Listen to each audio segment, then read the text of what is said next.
We did receive an invitation for sending observers. We have not sent our observers to Bangladesh to observe the elections. Yes, on your question, we have the election going on in Bangladesh.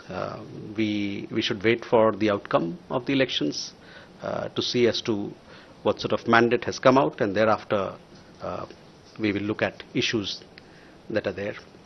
On the election per se, you know what our position has been. We stand for a free, fair, inclusive and credible elections in Bangladesh.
Considering the percentage, how do you think that people responded to the democratic process? The voting concluded India time at 4, and given the spontaneity of turnout, in quite a number of centers, people were brought inside the centers, particularly women, which is why the voting went beyond 5, as I have gathered. What was striking was the most peaceful manner, apart from some stray incidents, violence in some parts. It was rather peaceful, particularly those who are on the ground, including the journalists who have gone from India and abroad. They have broadly said that this is one of the striking things. Voter turnout, particularly of women and girls, even elderly, many of them who came say that we are voting possibly for the last time in our lifetime. That was noteworthy. The mobilization, we had close to, I think, 900,000 security personnel mobilized. The role of military was equally noteworthy, especially in facilitating, as also immediately intervening wherever there would have been some squabble or people were indulging in altercation and all that, which might have led to some incidents.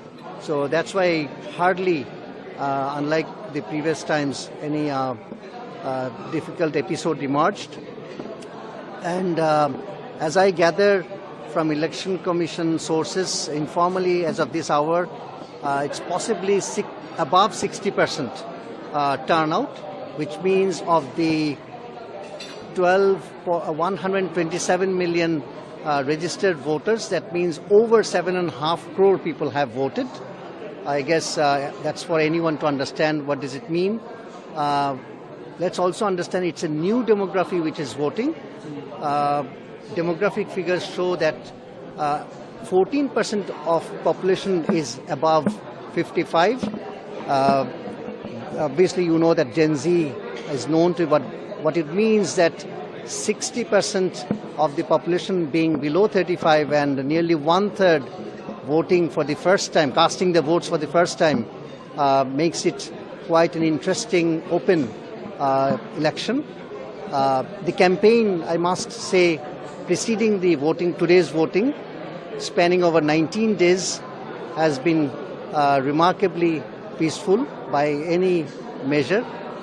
And so this is how this election goes into our record as not only something remarkable for Bangladeshi electoral history, but also for a society emerging with very different shades.